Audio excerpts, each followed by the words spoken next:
amen. Welcome students and welcome to the survey of the letters. Tonight's lecture 29 and we're going to the book of 1 Peter. We're talking about the marriage module tonight. Before we go to that, I just wanted to find out if you've read anything in the first few chapters of the book that you maybe want to share with us. Just get some input from the student side. There's anything that you've read?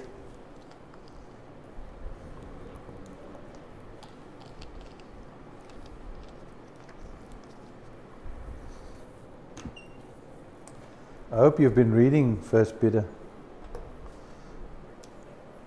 Just want to allow one or two students just to share maybe a thought or two before we proceed.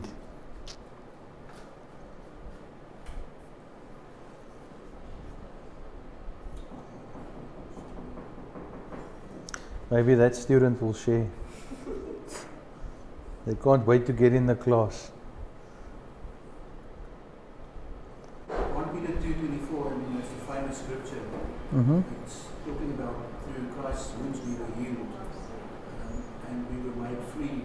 So he was on the cross, took our sins away so that we can live freely and we can also receive healing through what he has done for us.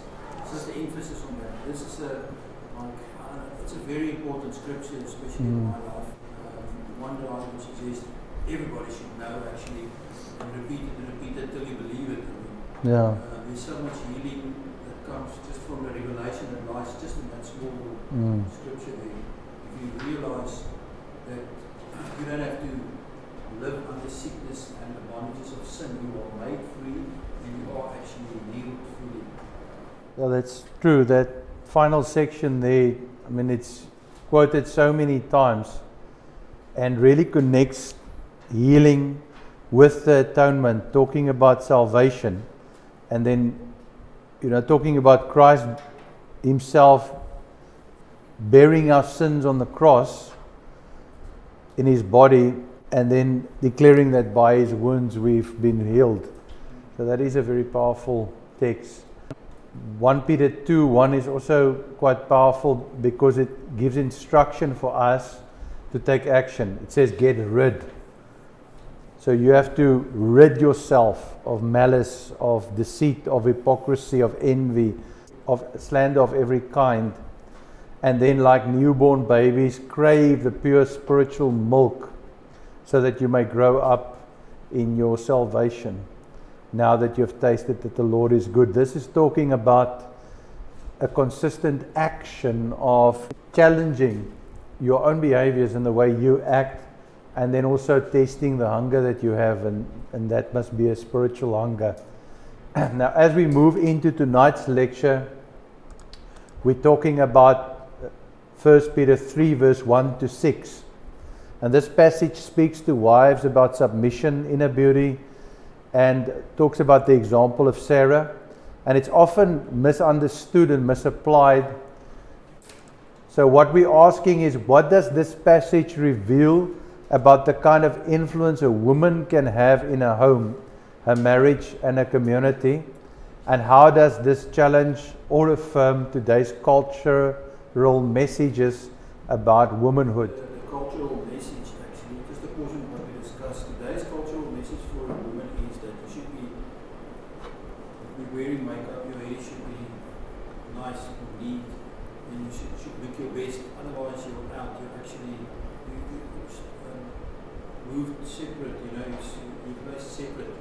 And I've seen it quite a lot, especially with all these modern day functions and stuff where the women are. It's a big competition, and even I've got 3 young girls, and it's just so much stress on them that today's cultural message is placed on them, and it's more of an external type of thing, where the Bible talks about an internal beauty, and the internal beauty is that gives you strength, that draws people to you, and that's a foundation that you can stand upon. Where an external beauty, it's like the Bible says, it's grass that withers away, it will wither away, and it's just superficial. The Spirit of the Lord moves from the heart, not from the external. God looks at the heart, and even people are drawn to that inner beauty. You can be the ugliest person, but if if you have that inner beauty, it will just draw people to you in the current broken culture. Amen. No, I agree.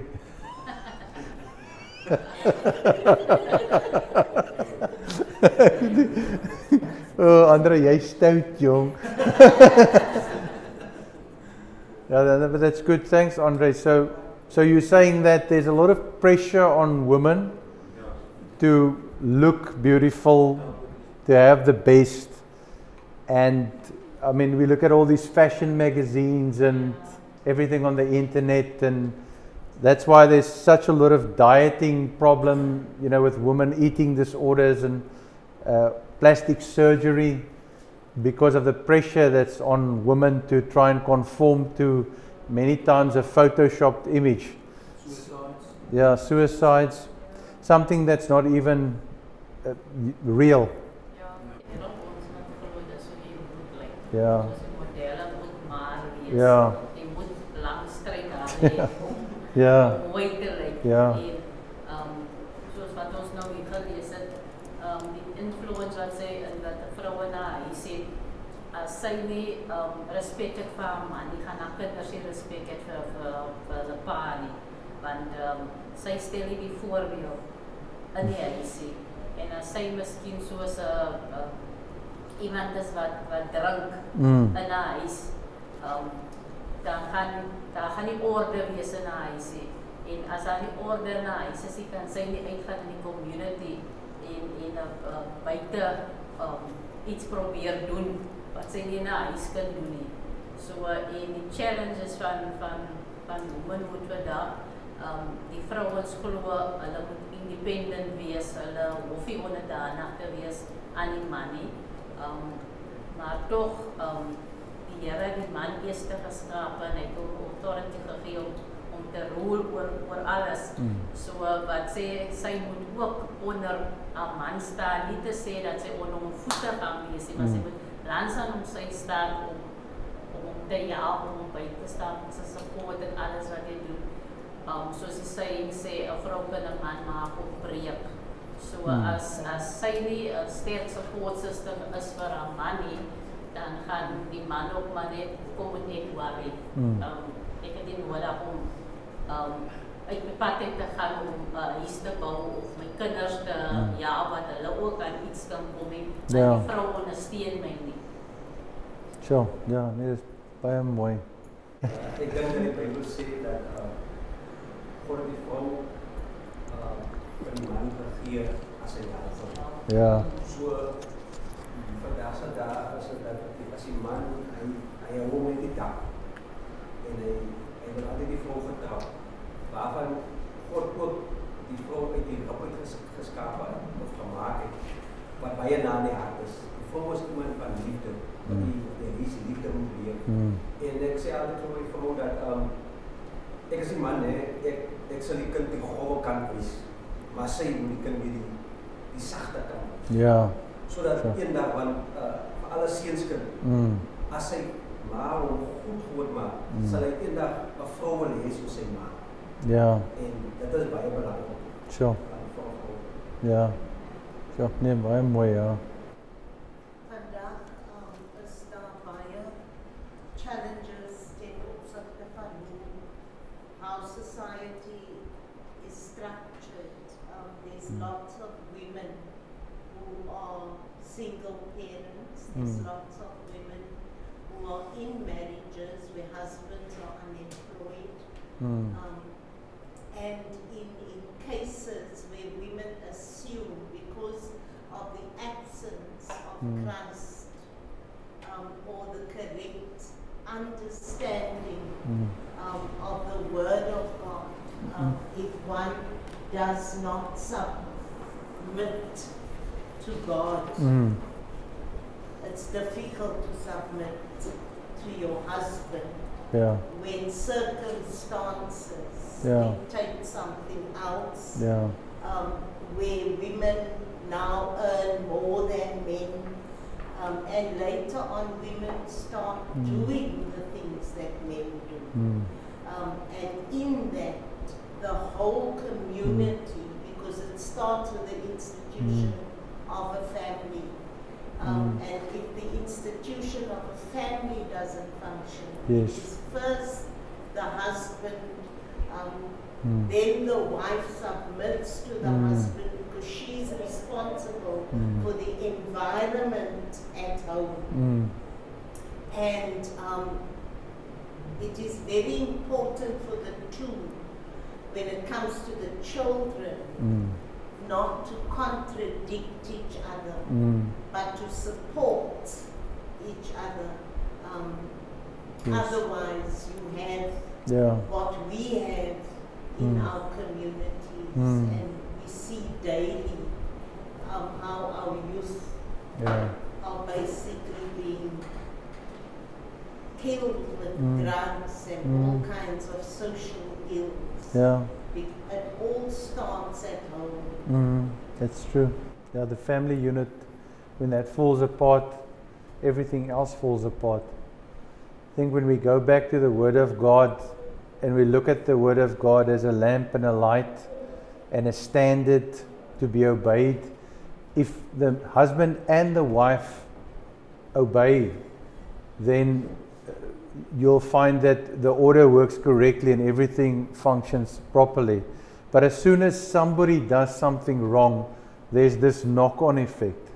This morning we had two young ladies testifying on radio. And I was so shocked because both of these women were mistreated by men and assaulted by men, sexually assaulted by men. I was thinking to myself, what is the effect of this? Because they then explained how their lives have changed, how they started moving into drugs and addiction and all of the other issues that came. So we find that it's this knock-on effect, men not treating women correctly, then women being broken and not being able to actually function correctly, and then finding ways to try and survive. Eventually these ladies were diagnosed with mental health issues. They went to drugs, they went to all sorts of sexual dysfunction, all sorts of stuff. A whole lifestyle of corruption because of one act of abuse that triggered that, and then this whole thing just becomes a spiral that's out of control. And when we come two broken pieces and we try to come together, two broken pieces don't make a whole. So that's where you have your problem. And then you say to yourself, but how can you actually erase the past? Because I come from drug addiction. I had a very bad father example in terms of how to treat a woman, how he treated my mother. A very bad modeling of what it means to be a man. And can that be corrected? That's the question that came up in my heart, because we have to really allow the Spirit of God to surgically address these things in our lives. Starting our lives where we accept Jesus, we start studying the Word, we start attending church, we start praying, we start worshiping, we start serving in church, we start doing all of those things. But a lot of us remain very sick in the area of our souls, and we don't really address that. We don't really work with that. And I do believe that God wants to take us to a position of wholeness. And when the two halves become one, it's a whole. And if you really go look at the science, and I've said this many times, if you really go look at the science, if a husband and a wife can work together as a team, it's the perfect human, it's the superhuman, because you've got everything necessary in terms of brain capacity, neurochemistry, emotional intelligence, everything that you need. But we have what we call in society the battle of the sexes, because of the fact that God's word is no longer honored in the way we live our lives. But I do think it's time for us to start really addressing these issues. When you look at your study guide, and you'll see that it elevates verse 7, where it says, likewise ye husbands dwell with them. And looking at that word dwell, it's practical advice. Dwell with them means that you must make time for them. You must make them a priority. So this is important for us to understand when the husband is also given this instruction, because going back to that, saying that the husband is the head in the sense of God created him with different priorities and different gifts, and he's got a different role to play, which means he is actually responsible. He's got the responsibility. A lot of times when we think of the woman as the so-called weaker vessel, the Greek there does not mean that she is weak spiritually or weak intellectually. It just talks about really a physical vulnerability. So it's a disadvantage when a woman and a man goes into a fist fight. There's a certain percentage muscle that a man has and a certain percentage muscle that a woman has.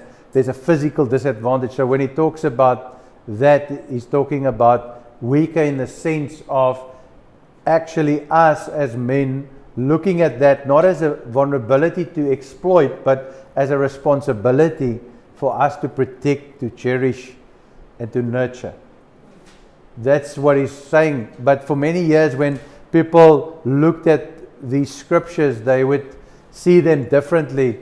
When they saw the word weaker in verse 7, they would look at it and say, well, she's weaker, she's inferior. That's not what the Greek means there. It doesn't mean that. But the end of this verse is actually very interesting, because a lot of times we don't understand that, but it says that your prayers may not be hindered. So when this unity comes in and we follow the society trends, feminism. So when feminism starts functioning in the sense of a defense towards men abusing women or injustices in society, it's not helpful. It's the same with sexism from a man's side. It's not helpful. It's not helpful for anybody. It is the same like racism. If you sort of think racism is helpful, it's not helpful. It doesn't matter what color your skin is, it's not going to be helpful for anybody. Sexism, racism, all of those things, not helpful. Because God has created us as spirit beings, and under the new covenant, He wants us to focus on the unity of the Spirit, which means there's no color and which means there's no sex. Yes, when He talks about the weaker vessel, He's referring to certain physical limitations where the man has to carry that responsibility and that weight. The man is supposed to be the one who will work the land, and from the sweat of his brow he will produce in order to look after the woman. He is supposed to carry the responsibility for that because that's the way God created him. I'm not saying women can't work, I'm saying women do work. But I'm saying it's the man's responsibility. So he cannot turn that back to the woman and say, well, you know, you have to take responsibility or pay half the rent, like many husbands are doing currently. You're responsible for half of it. It's not biblical. It's not biblical. It's actually biblical that the husband looks after his wife, cherishes his wife, and provides for his family. And if the wife works and she produces, it's a bonus. It's something for the family. And she does that not at the cost of the other functions that she has in the household. So we have to understand that, and we have to understand that we're living in a world where all of this has been turned upside down. And the devil is trying to sow division. Wherever he goes, he's trying to sow division. He'll use language, race, sex. It doesn't matter what status, class, political affiliation. It doesn't matter what. He will try and sow division. And where he can divide, he can conquer. So if you want to see the devil come in and steal, kill, and destroy in your life and in your marriage and in your relationships and in your church, then listen to what the enemy is saying and allow him to bring this division in, and then you'll see what the result is of that division. So there's a lot of philosophical discussions you can have about it, but I think it all comes back to God's Word. And it all comes back to, number one, Christ is the head of the husband and the wife, but the husband has an accountability role, according to the book of Peter, to Christ. The Lord's going to ask him, what have you done? And he can't say like Adam said, my wife or the woman you gave me did this. He's going to have to take the responsibility for that. So we have to make sure that then drilling it down to our personal relationships, we are responsible to have the type of relationship with God where the Holy Spirit has access to us to change us, so that that transformation can take place, so that the image of Christ can be formed in us. And if we understand biblically what that means, when the image of Christ is formed in us, it removes all the problems. There's no problems left if the image of Christ is formed in you. But it is only formed in the surrendered vessel. So if the husband or the wife don't want to surrender, it causes a problem, which cannot be solved without surrender. You have to relinquish authority and say, Lord, lead me, guide me, show me. Help me to apply what your word says. Help me to be obedient and to do that. And then it won't be a question of you having to try to have this kind of relationship with your wife. If you have to schedule a date night every week, you say, you know, the Bible says I must dwell with my wife, so I need to schedule a date night. And this is like something you have to schedule. It's painful for you to schedule it. I know it sounds like a very good implementation, and it is a good implementation, but the fact is, the fact that you have to schedule it is already a problem. That means that there's something wrong and you're trying to patch it by having a date night. And if you have it for 3 weeks and it's okay.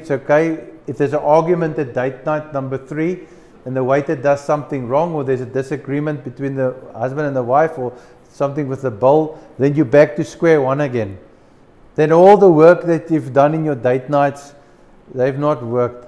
So I'm saying, make the tree good and the fruit will be good. We sometimes always focus back on behavior modification. My biggest problems in relationships came from myself. From my frustration, from my hurt, from my pain, from my inability to deal with it, or from my inability to really go and face the things I had to face, and then I would take it out on what I consider to be maybe the weaker vessel. And that is unfortunately where a lot of marriages are. It's this constant abusal cycle because of the inherent frustration that men are walking around with, which they haven't dealt with. That's why men are so angry, generally speaking, because they've not dealt with things, and then they deflect that into their households. So we have to really understand this, because this last verse, this verse 7, it says that if we live this kind of life, it's going to hinder our prayers.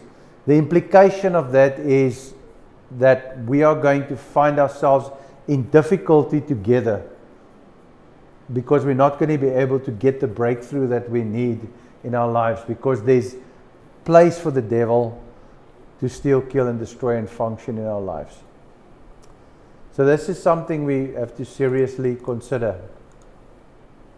Just from our notes, we're talking about Christ and then the church, and this is the blueprint of marriage. Christ and the church, wife and the husband. Submission means allowing your husband to shepherd you. Likewise, links to Christ's sacrificial love to both spouses' roles.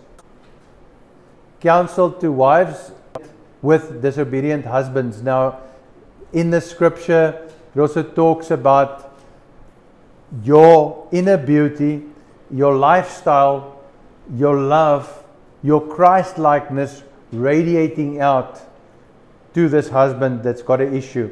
And what we have found in the church practically is that women play a vital role in the salvation of the men. A vital role. A vital role. This is what the scripture actually says. It says that if you're a lady, you're serving the Lord and you're really pressing in, this is going to radiate out the light of Christ and it's going to affect your husband. But that means that you have to really allow the Spirit of God to change you and to position you so that you can radiate that out, because you are going to be tempted to try and change that person. You are going to be tempted to nag that person to the cross. You know, to constantly say things or constantly hint at things or manipulate or whatever. The fact is, we have to trust that what God is doing inside of you is going to radiate out and it's going to leak out and affect the man around you. And this inner beauty, he says, and trust in God is a powerful witness. Not weakness, but trust in God's order. And then let your husband carry the responsibility God assigned. This is something that I've seen so many times, is where the ladies feel they have to pick up the slack and take the responsibility. And a lot of times that just makes the man stand back. So we have to really also sometimes just allow him to accept that responsibility. So that's sort of what I wanted to address in this section. And we will tomorrow night talk a bit about what the marriage officer does. And then there's a section in our work that we're just going to be talking about the preparation for marriage and the responsibilities that we have in ministry as far as the unification of people are concerned in ministry. But we will get to that, so we're not going to labor that tonight. Okay, so now we're going to go to the Bible. Chapter 4, 1 Peter 4. The heading in my Bible is Living for God. Therefore, since Christ suffered in his body, arm yourself also with the same attitude, because whosoever suffers in the body is done with sin. As a result, they do not live the rest of their earthly lives for evil human desires, but rather for the will of God. For you have spent enough time in the past doing what pagans choose to do, living in debauchery, lust, drunkenness, orgies, carousing, and detestable idolatry. So here Peter is again giving the church instructions. And remember what I said, it's not necessarily sort of like this theological sequential letter. There's a lot of different nuggets we can find, and this is now some of the nuggets. And then continues in verse 4, they are surprised that you do not join them in their reckless and wild living, and they heap abuse on you. Now these are obviously the people around you. But they will have to give account to him who is ready to judge the living and the dead. Again, we understand that he's talking about judgment day. In verse 8 he says, above all, love each other deeply, because love covers a multitude of sins. Offer hospitality to one another without grumbling. Each of you should use whatever gift you have received to serve others as faithful stewards of God's grace in various forms. If anyone speaks, they should do so as one who speaks the very words of God. If anyone serves, they should do so with the strength God provides, so that in all things God may be praised through Jesus Christ. To him be the glory and the power forever and ever. Amen. So you can see these instructions. It's not legalism, saying that, you know, you have to read this now and you have to do this. It's almost saying to the church, as Peter's writing to the church, He's saying to us, the Spirit of God is saying to us today, we have to measure ourselves against these standards of living. Which is, I mean, a lot of us, we find ourselves transgressing in some of these areas. He continues to say that if you suffer, in verse 15, you mustn't suffer as a murderer or a thief or a criminal.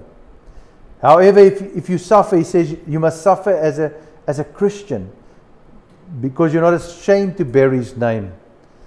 And then this very powerful scripture that almost tests us all, verse 17, it says, it is time for judgment to begin with God's household. And if it begins with us, what will be the outcome for those who do not obey the gospel of God? And if it is hard for the righteous to be saved, what will become of the ungodly and the sinner? So then, those who suffer according to God's will should commit themselves to their faithful Creator and continue to do good. We spoke about suffering intensively last week, so I'm not going to talk about it again. But we can see that there are times when we go through difficulty, and what he's saying is, even if we are going through difficulty, we should still radiate a godly lifestyle. It should still be our priority to show God's grace, to show God's mercy, even when we are going through harsh times. And when we can still rejoice in those difficult circumstances and persevere, we will then find that we move into a dimension of breakthrough in our lives. And I've seen it many times when things come over my life, when I'm fighting something, and it's something that could be very bad in terms of my life, and I could feel that I'm suffering now. This is difficult for me. I tend to focus on what God wants and His will, and I turn my focus away from this aspect of it. Andre knows, yesterday we had a twin-fold issue come up. The one was our server crashed, and we had a cell last night where we had to lead music and minister and pray with people. So the server crashed, and our company was deregistered because of our accountant passing away, which meant they cancelled our capacity to collect debit orders, and we have to collect debit orders to pay our ISPs, as we've got like 50, 60 clients that we can't collect money from, which can be quite a difficult thing to happen on the 22nd or the 21st of the month. And you know, like in 3 days you have to run the debit order, you can't do it, and your hands are pretty chopped off. And you start feeling these feelings of suffering. You know, it's difficult, and maybe I should cancel cell tonight, and maybe I should rather sit and try and see if I can get all the forms going, and maybe I should rather sit with a server and wait for the clone to finish and then try and get it going again. I mean, those things go through your mind, because now you feel you're suffering, but all of a sudden your suffering is influencing your spiritual life. Because now you can't do what God wants you to do anymore. Why? And I said on the Hizard audio group this morning, I said, it is 2 questions you have to ask yourself. I don't know who of you read that. 2 things that you have to ask yourself. Who is this God that I serve? You have to understand that. And who am I? You know, if you can answer those 2 questions biblically accurate, then the suffering becomes nothing. Because all of a sudden, you know your God. You know He's never going to leave you nor forsake you. You know He's going to somehow let you get through this. You've seen it in your life over and over again. You've seen His hand move. You've seen His goodness. Why do you always let the wheels come off when the suffering comes? So yeah, He says, don't suffer as criminals. Now the wheels are coming off. Now you start stealing, or you start being corrupt or doing crooked deals and stuff because of the pressure that's coming on you. So don't suffer as a criminal. But if suffering comes, you know who you trust in. This is why I said last week, He says you're a royal priesthood, you're a holy nation, you're a peculiar people. So He says you have the identity of who you are in Christ. And once you start cultivating that relationship and you really start knowing who the Lord is, really know Him, your trust level will just go way up, even in the midst of chaos. Everything can go wrong. And I testified on the cell group, because I mentioned this to them last night. They were asking, what was happening in people's lives, and I just mentioned that not because I wanted pity or not even because I wanted prayer.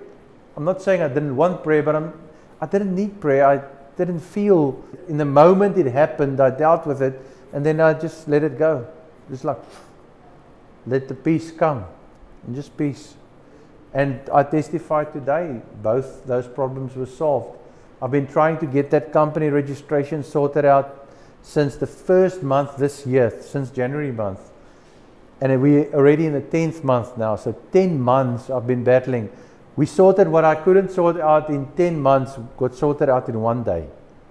Sorted out, I've got my registration papers this afternoon, everything sorted out. Nothing went wrong, no problems. The server's up and running, we're invoicing the clients, we'll be running our debit order, no problem.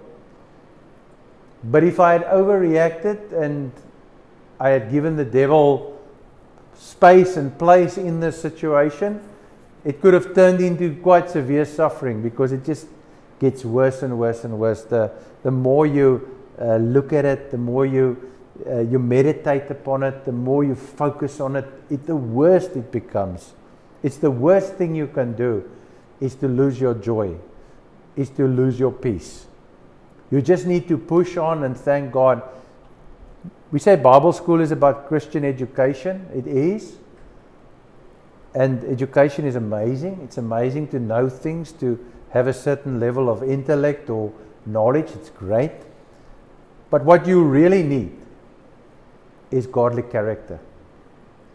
When you have to be in ministry, you need godly character. Because whether it's pressure or whether it's temptation, one of those two things are going to get you if you don't cultivate godly character. This is what Peter is saying in his book. Saying, man, it's better than gold to have this faith, this perseverance, you're pushing through. You say, what do I need in ministry? Do I need better gifts? Do I need better knowledge? Do I need better verbal abilities, or whatever abilities my ministry requires? I used to ask God for a beautiful singing voice. Couldn't understand why He never gave it to me, because I spent so many years worshiping and leading worship, and it just never got, my range never improved, and but then it dawned upon me only now at my elderly age that worship is not about music. Worship can include music, but worship is about the heart. You can worship God in any way.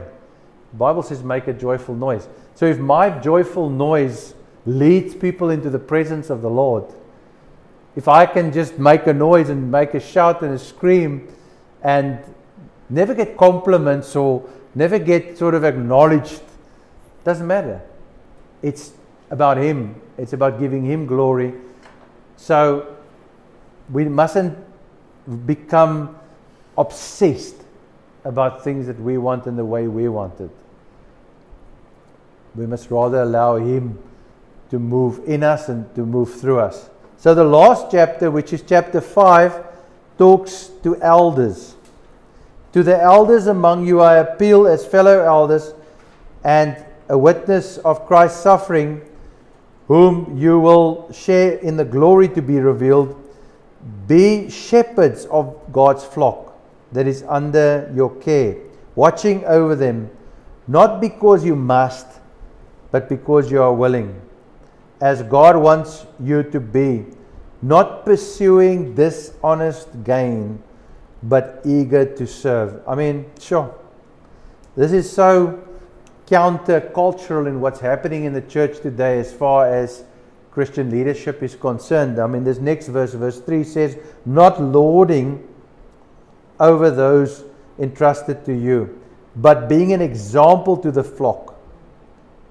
And when the great shepherd appears, which we sometimes forget, there's a great shepherd, he's going to appear. The chief shepherd. He says, you will receive the crown of glory that will never fail. Then he talks about submission.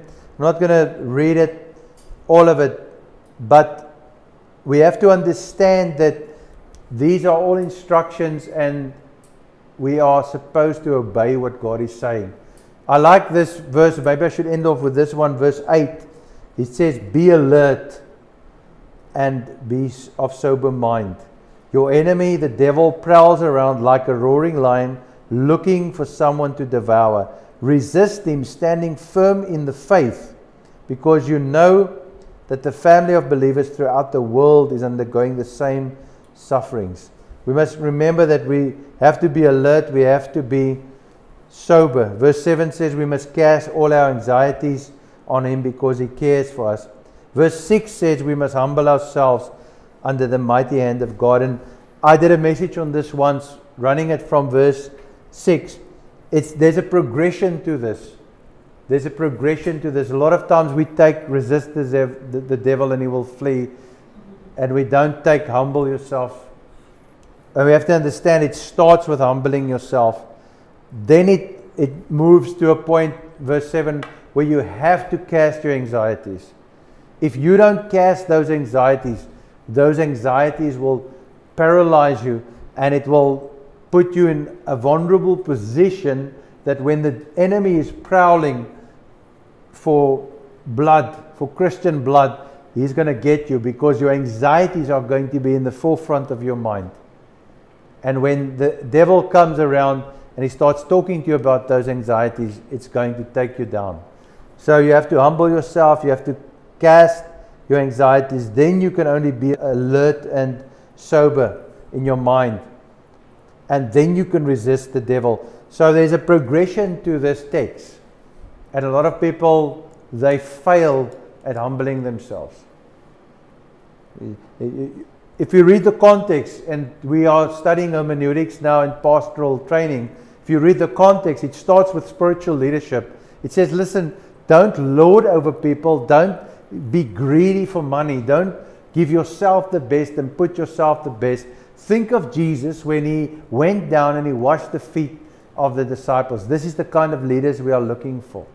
And then this progression starts and says, if you want to live victorious, this is how you're going to do it.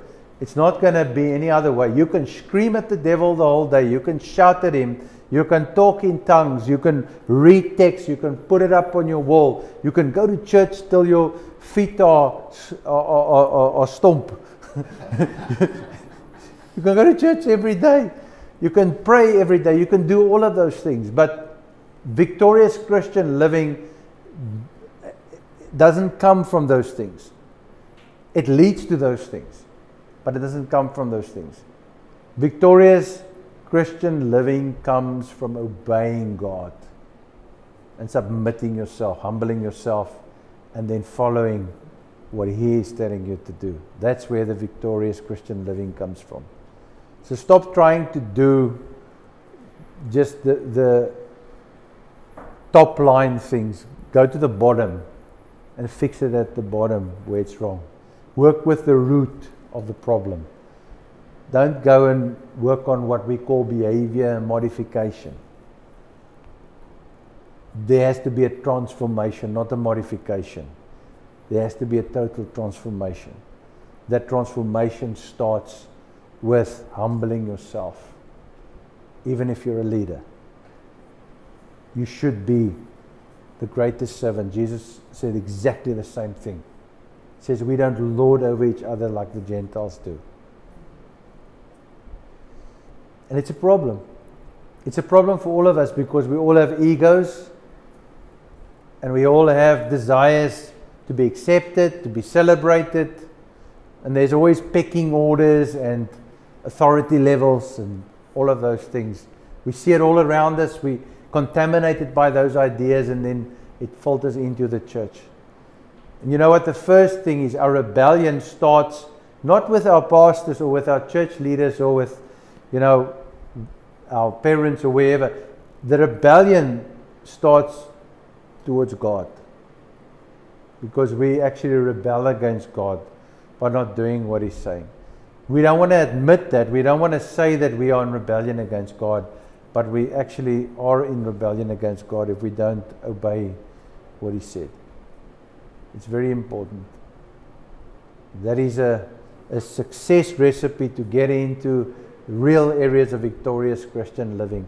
And in a church of 1,000, 2,000 people, you will find that you sometimes find a few that are living victorious.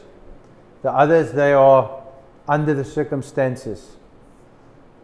And some of them are just like living terrible lives in sin and battling with sin and always going back to sin again and going back to sin again.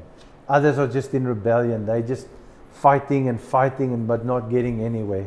It's like standing in the quicksand. The more they move, the more they sink. They're getting nowhere. And then there's just a few that says, okay, I will listen. When they go into their inner room, their prayer is different. It's not commanding God. It's not instructing God. I remember years ago there was one of the charismatic preachers, which I actually really enjoyed, and I learned a lot from this guy. But he took the scripture in the Bible, and then he brought this teaching about, it says, command he me. And he said, we have to command God, because God wants us to command Him to do certain things. But then if you go and look at the scripture in context, it's actually like a sarcastic question that God is asking. Are you commanding me? No, He's not saying command me. But they built a whole message on this. And yes, it sounds very great, and and everybody is psyched up with such a lot of authority. But sometimes it's just like, empty, because it's not based on spiritual principles. Sometimes they don't want pastoral training because they're looking for the kind of thing to say that is going to really draw the crowds, impress the people, make the people feel psyched up and happy. And I'm not saying that that's all wrong. I suppose there should be a part of your gifting that's exhorting people, but that shouldn't be the primary concern.